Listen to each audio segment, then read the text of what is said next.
Hello, Drake Bellick here, and I am back to talk about Big Brother again. First, I just want to give a shout out to my newest follower, Carthago Bizarro. Hello, Carthago Bizarro. Uh, this is actually a real life friend of mine who has decided to join me, my best friend from high school, and I am so honored that he is here right now. He's a good dude. He's been watching Big Brother longer than I have. Glad to be here. Glad to have you here. But he's moved across the country, so I haven't seen him in a good long while. So yeah, it's good to have you here, man. Wait another minute or two to see if anyone else shows up, just in case. Uh, but yeah, I have a memo in my phone just of notes I took for things like topics to talk about, and yeah, that's what I'll like focus on. But of course, if you or anyone wants to bring up something else, then that's fine too. I'm just here to talk about what I want out of Big Brother 23, and I would like to hear what everyone else wants out of Big Brother 23 as well. And if by everyone else that just means you, Carthago, that's fine too. My drink of choice today is root beer.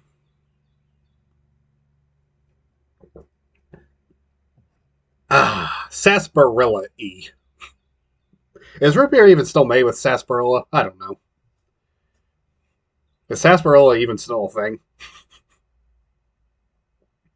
Some are. Huh, okay, good enough. I'll try not to scratch my face so much. I apologize for that. All right. It's one of those we're an artisanal brand things. Yeah, that makes sense. Okay, so Big Brother 23 starts in just a little over a month, July 7th specifically. Sorry, I have to scratch my face again. That one spot. But less than a month to go.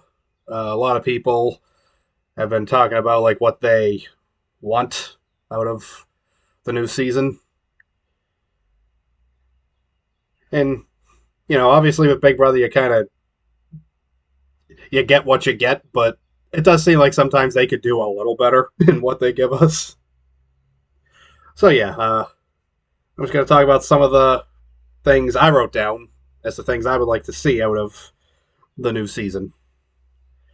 So the first thing, and this is a very important thing, I do not want one single alliance running everything the whole time.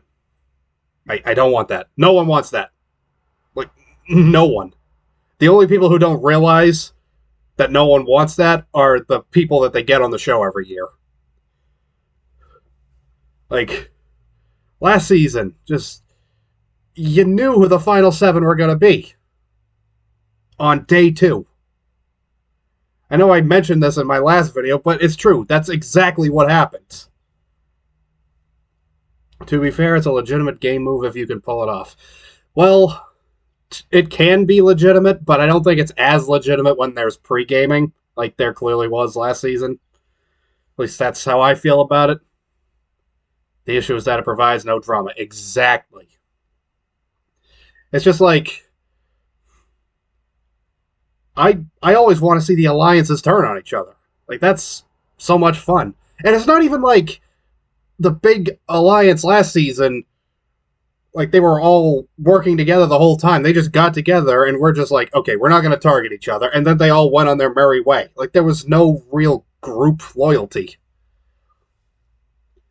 When the deck is stacked in favor of vets or producer pets, then it's pointless. Yeah, pretty much. And it's just like, I don't know. Like, why did none of these very powerful players go for each other? Like, why didn't, like, okay, that was like I said, the final 7 people we knew immediately last season. Like, we knew who they'd be on day 2. How much better would the season have been if early on, like, 3 of them broke off and were like, you know what, we don't need these other 4 people. Let's just work together and get them out. And keep working the other people that we're not, that we've never really been in an alliance with. You know, like, that would have been more interesting and more fun and better in like every way. Mid game is best time for that. See, what I would do is I would keep an eye out for people that I think would be a problem in jury and try to get them out before jury. Just find the people who you're working with, even if they're, yeah, if you're working with them, if they seem petty, get them out before they can do any damage in the jury. And that brings me to the next point I actually wrote down. Problem with that is usually strong jury players are weak competition-wise, I guess, but, you know, just because everyone has this weird obsession with comp beasts. Yeah, get the comp beasts out. You know? And that also plays into the next thing I wrote down. Fearless gameplay. Don't be afraid to target the strong people. Like, excuse me. It's way more interesting. It provides way more entertainment when the people that are winning everything get taken out early. Like, the closest example that I've seen lately was in BB23. Sam, he won the first 2 veto competitions, and they got him out before jury. And, you know, he was a good player. So, like, it was the right thing to do. He was up against Kat, and she'd won 1 veto by that point, so actually getting her out would not have been the worst move either. But Sam definitely looked like he would be more of a competitor. And also, I love Kat. I love Kat so much. I didn't think I would.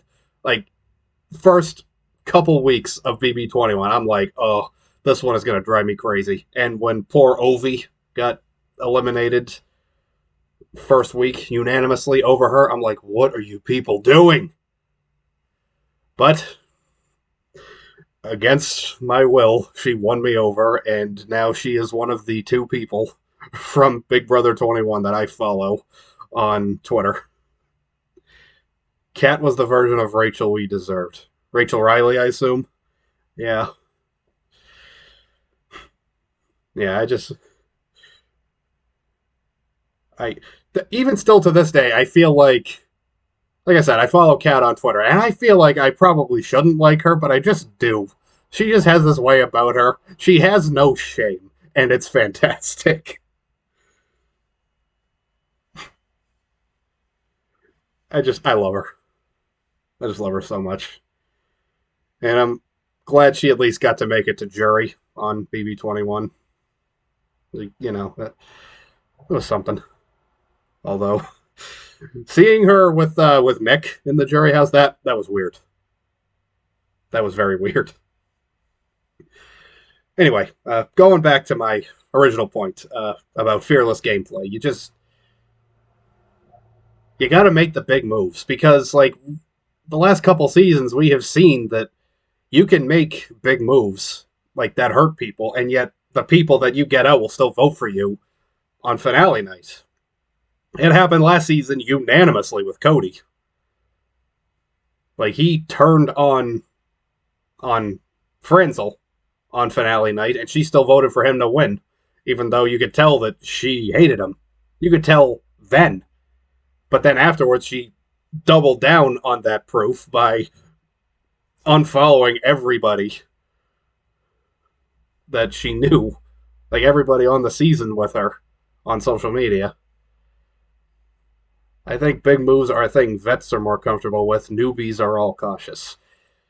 Yeah, well, if you're a newbie and you want to become a vet one day, then you got to make big moves, I think. because they don't know what they're doing. They've seen the show. They know that you gotta make big moves.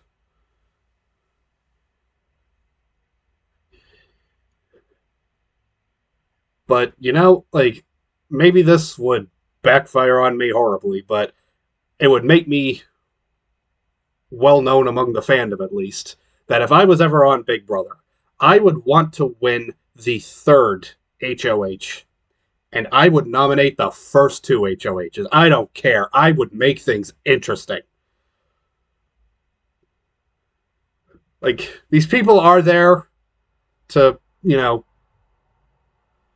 provide entertainment for the viewers. So that's the best way to do it. Like, just keep everyone on their toes. You keep everyone on their toes, they start turning on each other faster. It'll domino into magnificent chaos. That's what I would like to see. The next thing I wrote down, and this is a big issue with a lot of people. I would like to see more diverse casting. Because every year it does seem to be stacked in favor of the Caucasians. And, like, it wouldn't be so bad if every season they weren't ganging up on the minorities early on. I mean, for crying out loud, BB23, Jackson wins that first power. He puts up the two black people, the old guy, and the Latina. Like, come on, dude. I may have talked about this in my last one as well, but I'm still mad about it, to be honest. Yeah, it's just, here's what I think they should do, like, to make things more diverse. I think they should do a minimum of 3 white people. Minimum of, I mean, Mickey was racist, so yeah, he seems to have been. But yeah, 3 white people minimum, 3 black people minimum, 3 Hispanic people minimum, 3 Asian people minimum, and then, like, 1 or 2 others, like, like, get someone who's Middle Eastern, get someone who's like Indian or Native American. Isn't CBS supposed to have a new 50% POC casting diversity policy? I've heard that, but, you never can tell. But they do have a new casting director, so there's hope. There's hope. I mean, just making it more diverse. No more Robin Cass, all caps. Yes. So exciting. I agree. The thing about making it more diverse is that if anyone wants to play Master Race, then they gotta win competitions. They gotta work harder to win competitions so that they can do so. But, I don't think anyone should do that. I'm making a point that it shouldn't be that easy for people to gang up on people that are different from them. Like, I get week 1, you don't exactly know everybody. Like, you get in alliances with a couple people, but still, it's like, you can't just, you gotta be mindful of that kind of thing in this day and age. And the next point I made, it's also tying into that a little bit. I don't want them to unearth problematic old social media posts from the contestants. Like, I remember BB18, Nicole's boyfriend that season, Corey. They dug up some old, like, I think he said, like, homophobic stuff in the past on Twitter and whatnot. Which is just social media. The fandom will do that. Not really anything the producers can do. Here's the thing, though. Production, apparently they will find you. They will find anything negative you have said about production, and they will just eliminate you from even being in consideration for the show. But they don't do any work trying to find old problematic stuff. Yeah, Corey said some homophobic things. Okay, I was right. And it's not even. This isn't exclusive to Big Brother. I don't watch The Bachelor, but I heard that one of them, one of the bachelorettes, I guess, was like they unearthed some old racist stuff with her or something. I don't remember exactly what the deal was there because again, I don't watch The Bachelor. I don't care that much. Like I came around to Big Brother after a long time. If I ever come around to The Bachelor slash Bachelorette, shoot me. Okay? I don't want to fall down that rabbit hole.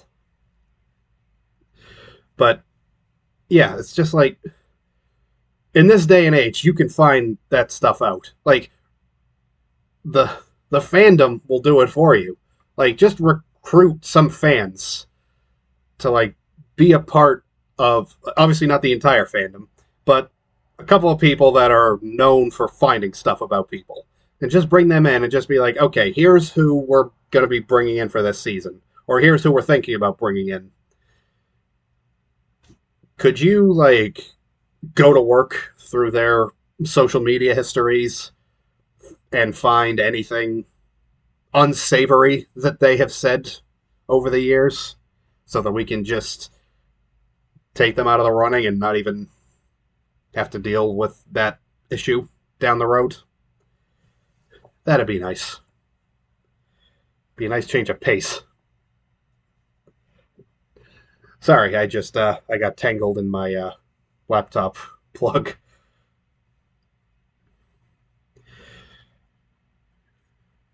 Okay, so the next topic.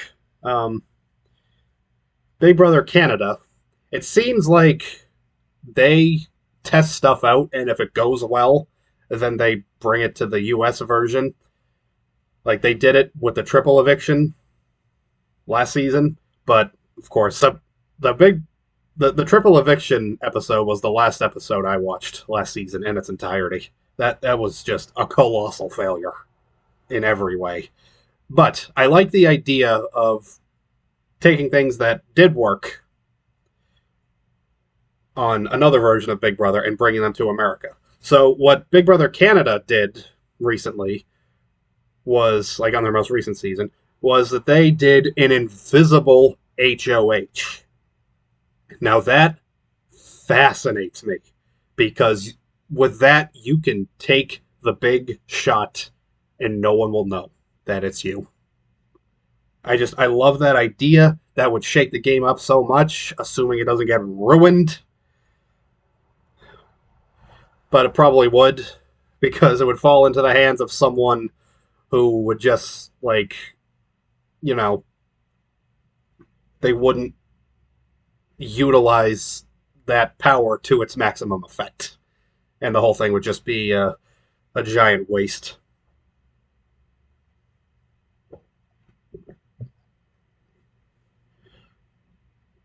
The issue is that people might just straight up tell people they were HOH. Yeah, there is that. I mean, I I would imagine like they might tell one or two people that they're really close with, but hopefully it wouldn't be like how in BB21 Christy won the Diamond POV and told literally everybody in the house about it.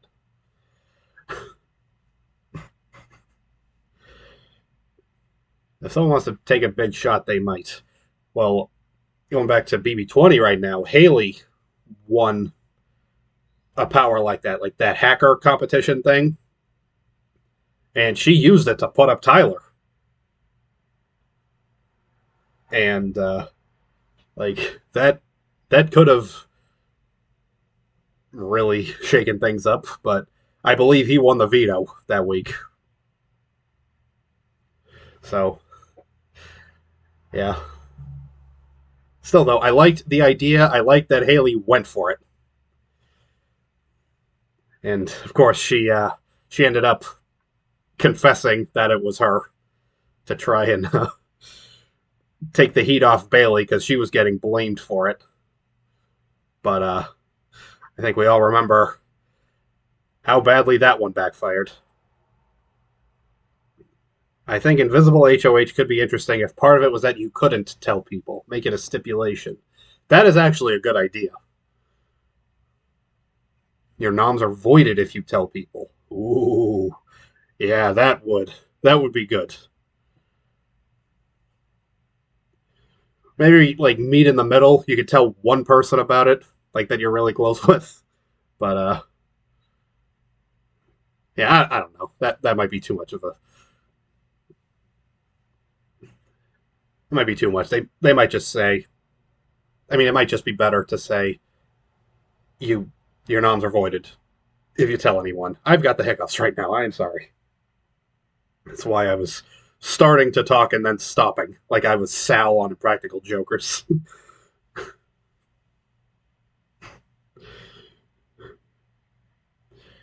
I mean, just when I heard about the triple eviction and I heard that, like, there were rumors long in advance that it was going to be coming to American Big Brother. And when I heard about it, I'm like, ooh, that could be interesting. I would like to see how that plays out. But then, of course, it didn't. But sometimes you got to be hopeful. You got to be hopeful. Just be like Caitlyn. Just manifest that it will go well. I think it would be interesting if they had some sort of bonus to help people who survive the chopping block. Uh, like what? What do you mean? Like you survive eviction and you get an extra whatever in the next HOH. Hmm, that is interesting. And picture this: what if extra time slash shot slash whatever? Yeah, I get that. What if the person who wins HOH puts up an ally of theirs in the interest of having them survive the block, and then they get the advantage in the next HOH competition or whatever the next advantage is. But then the rest of the house comes together and flips it, and the ally, goes, gets evicted. Like, wouldn't that be just the juiciest thing? Like, I know I'm describing Big Brother fan fiction right now. Stuff that will probably never happen on the show, but a boy can dream, can't he? You could try to game it for your alliance. Yeah, but then it could backfire, which would be fantastic. Would open your alliance to damage if people rally. Exactly. And then the person you were trying to get out has the advantage. And the paranoia, all caps. Yeah.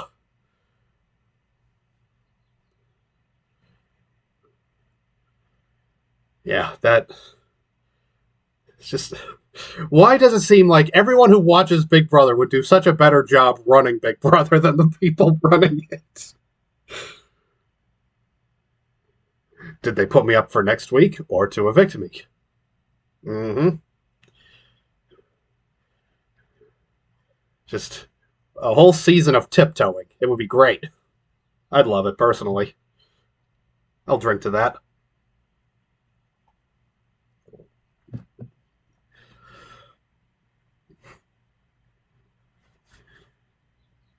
The next idea, also on a non-gameplay level, I want food comps back.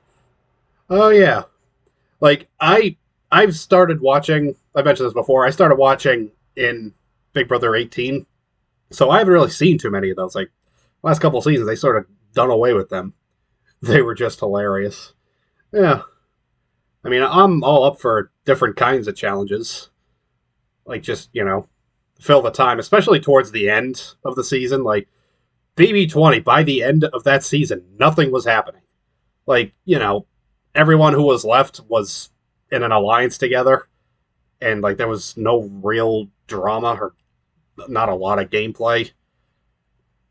So, ooh, I just tapped my mic. I shouldn't have done that. I'm sorry.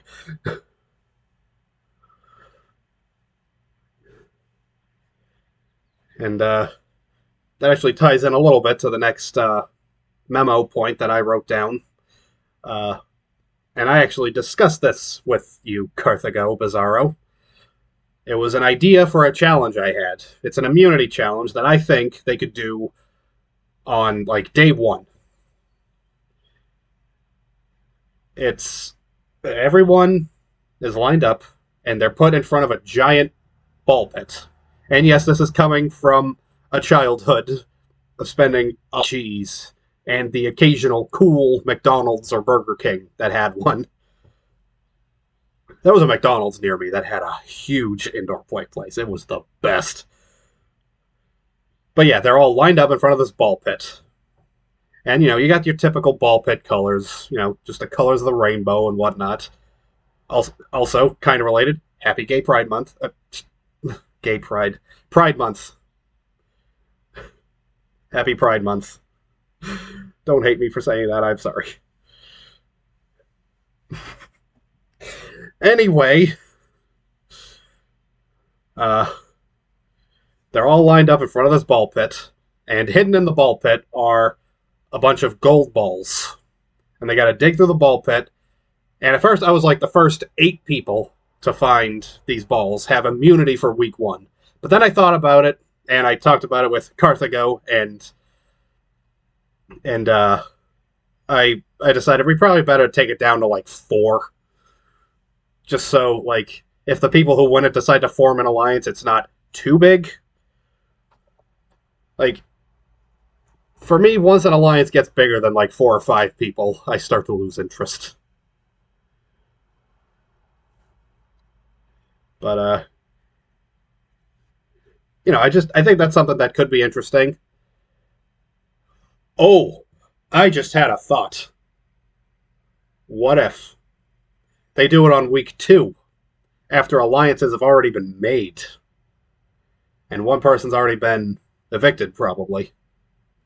Or 2 if they do some other stupid twist at the beginning like they did in BB21.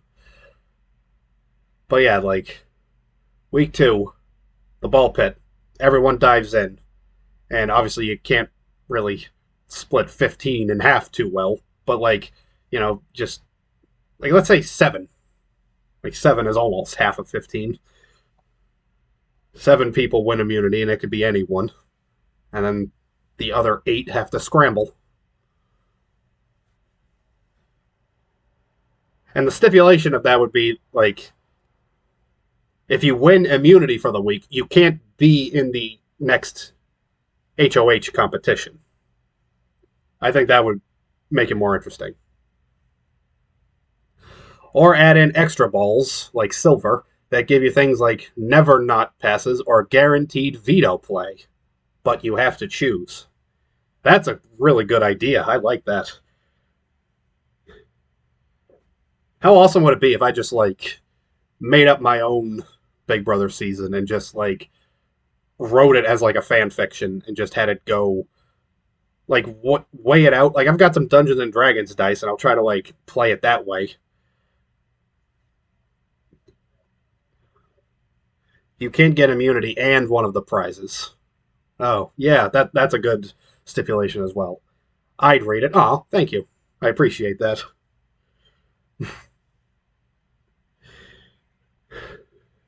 Yeah, this is ultimately why I decided to stick with Big Brother. I see the potential in this show. Like, I know that it can be fantastic. Some amazing things can happen. But it's all down to who's running it and who they get for it. Go away, hiccups.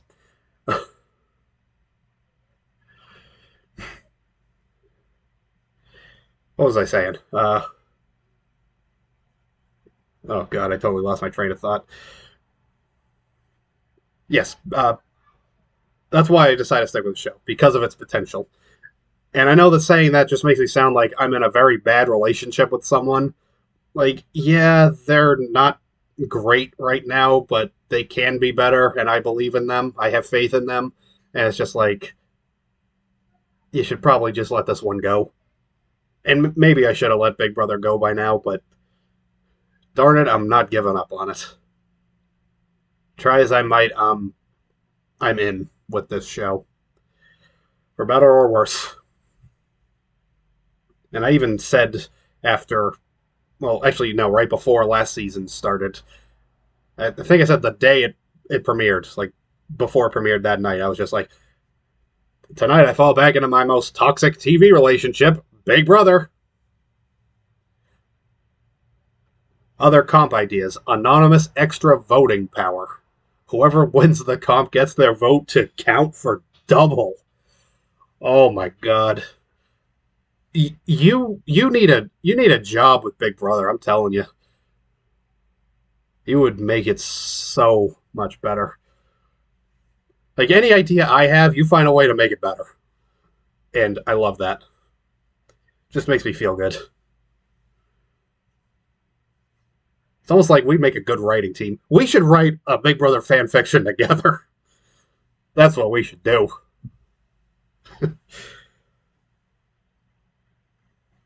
I blame being an RPG GM for ages. Let's do it, all caps. Hey, I don't got a job. Let's do it. I've never actually played an RPG like Dungeons and Dragons. I never have. And yes, I know I just said I have Dungeons and Dragons dice, but I bought them because I felt like it. Like I had an 8-sided die for a long time and I lost it. So I found those like, oh, there's an 8-sided one in here and also way more. There's a 4-sided one. There's two 10-sided ones. There's two 20-sided ones. There's a 12-sided ones. RPGs are great. The shenanigans are wild. I would love to get in on one someday. Just I've never I've never been I've never been cool enough to play Dungeons and Dragons. Like no one, even the nerds don't invite me to their stuff. And I would love to. That would be cool. But oh well. That's just my life. That's my curse.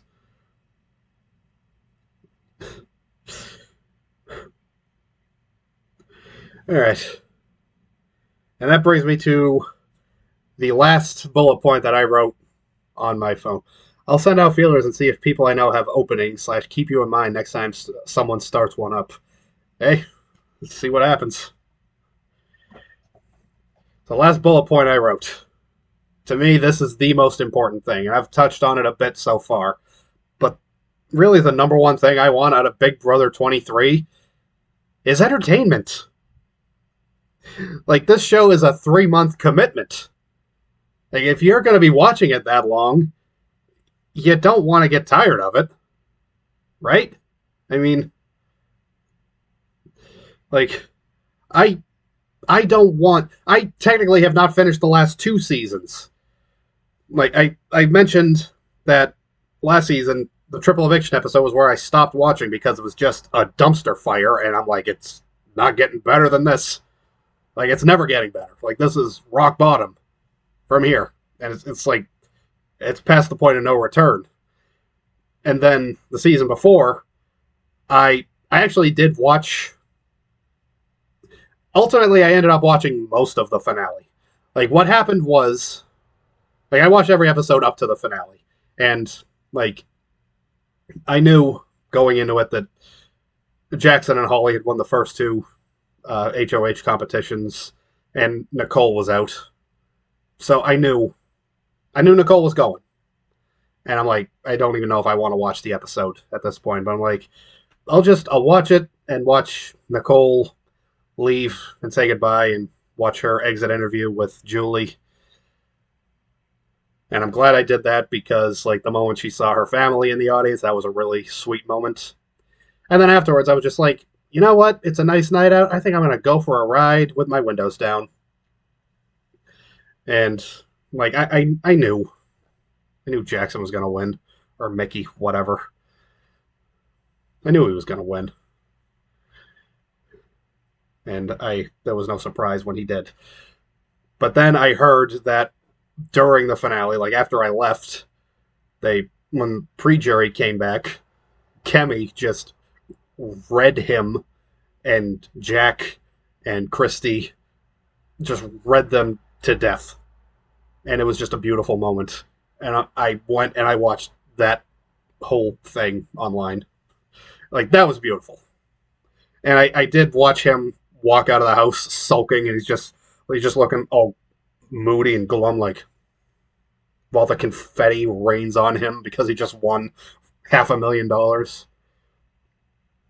And I, of course, watched America's Favorite. I heard that Nicole had won, but I'm like, I still want to see that happen anyway. And that was also a very nice moment. And one of my favorite, like Big Brother Twitter, like, you know, it can be pretty toxic, but at the same time, some people come up with some gems, some really great stuff. And someone posted a picture that said, "Spot the winner." And it had Nicole in tears after winning America's Favorite. And then it had Jackson looking like after he had won the money, after he'd won the competition. So yeah, I really enjoyed that one. So when all was said and done, I probably watched about 90% of the BB21 finale. I just didn't watch it all at once.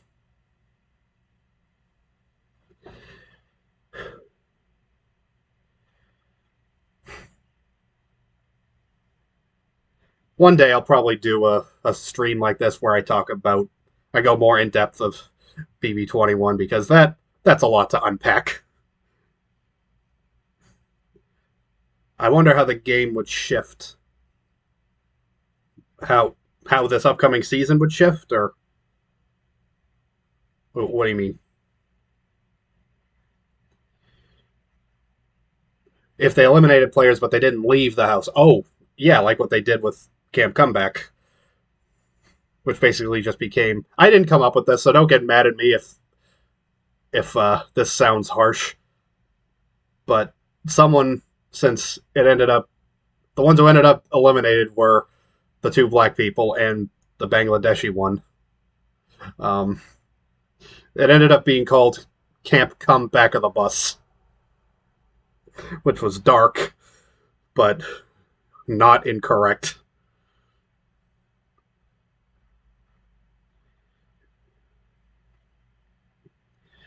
But all season long and with no comeback.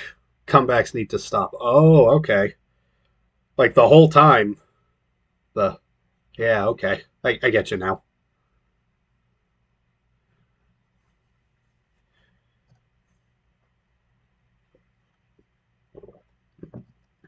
I gotta say, it is June 1st. This hat, this beanie, it was a mistake. I am sweating bad under this thing. So I'm probably not gonna be here too much longer. But like I said, Big Brother, it, it's it's had some amazing seasons. It's had some great moments. I haven't really seen any of the great seasons, but like I've heard about things that have happened, like moves that have been made, and I'm just like, this can happen again. Like we don't need to keep clipping Big Brother's wings.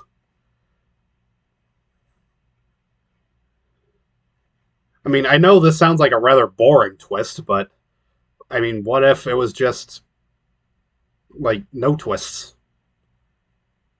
I mean, at this point, that would be a twist, wouldn't it? Like, it's just every week an HOH, a veto, an elimination. An HOH, a veto, an elimination. And just like that the whole season. Nokomis and BB5 and her invention of backdooring was beautiful to watch in real time. Uh huh. Yeah, I love the concept of backdooring someone. It just doesn't happen too much anymore. Or if it does, it's just someone that like they didn't need to backdoor in the first place. You know, I mean, it became too much of a known factor. Yeah, yeah, that's the risk, I guess. But but if you can trick someone that you're close with and catch them off guard, then it can work. When Nokomis invented it, literally nobody realized you could use the veto that way. Yeah.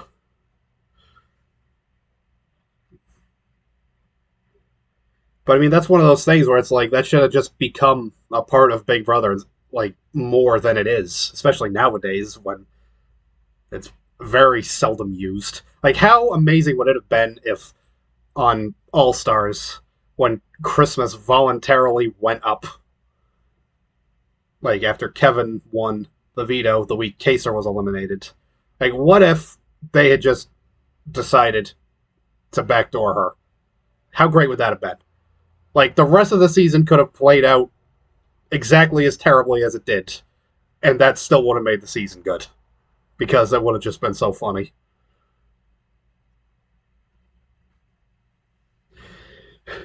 Honestly, anything that could have got Christmas out early would have been fine with me. Vote the HOH way. Oh, what a gross sentence. Like I said before, Christmas is what everyone hates about Big Brother now. All right. Well, I think that'll do it for this. I've run through my list. Imagine if you did a pre HOH nom. What does that mean? Like, I mean, because everyone writes their noms down, competes at HOH. Winner gets their noms revealed. Oh, oh, you are too good at this. Call CBS. Call, what is it, Fly on the Wall Entertainment? Is that the one? Or is that a different show? I think it's Fly on the Wall. Like, you submit your resume to them. Just, like, tell them your ideas, get an interview, and, like, you'll be Grodner's replacement. Oh, I love that idea. I love it so much. The problem is, though, like, I'm worried that going back to the problematic people, some of their nominations might be, well, problematic. That's like the only thing I'd be worried about. But I mean, I love the idea of it. I'd love to see it happen. Yeah, but they'd be problematic anyways. Yeah, I guess so. Ugh. And if you get a properly diverse cast, it should work. Yeah. Tell you what, if I was on a season that did that, I'd be like, okay, who are the two strongest guys in this house? Oh, those two? Okay, them. Them. I'm going for them right away, and let's normalize this.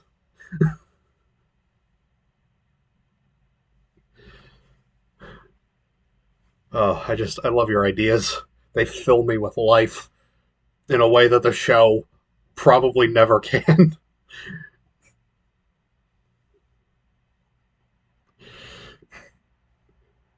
Like, it's just such a fantasy, it almost can be considered porn.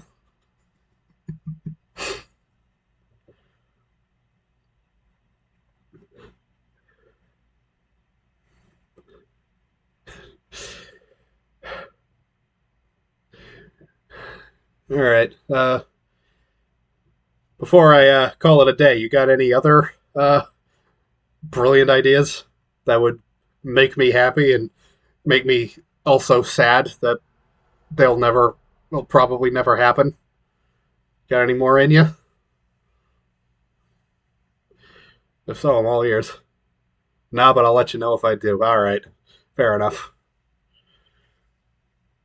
Yeah. When the new season starts proper, I'm gonna be doing this more regularly, for sure. And I gotta sit up a little more now because my chair just lowered a little bit on me. It's old, it does that from time to time. Sweet. Yep. Alright, well, this has been fun. Carthago, thank you so much for joining me. And I saw at one point I had 2 viewers, so, thank you to that second person, I guess. It was probably someone who saw me put the word out on Twitter, watched me for about 2 minutes, and was like, this dude's ugly, and left. That's probably exactly what happened. But, it is what it is. And if you're watching this on YouTube, then thank you. I appreciate it. If you want to catch this live next time I do it, whenever it may be, my Twitch name is Drake Bellick, all one word.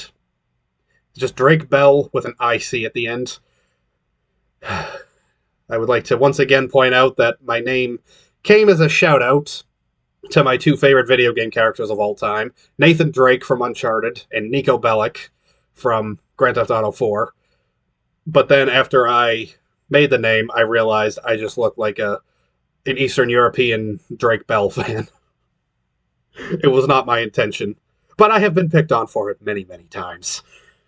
I may change it one day, but I haven't found a better one yet. But yes, that will do it for this video. Thank you for watching, whether you watched on Twitch or on YouTube. And I will see you next time. Peace out, and happy Pride Month.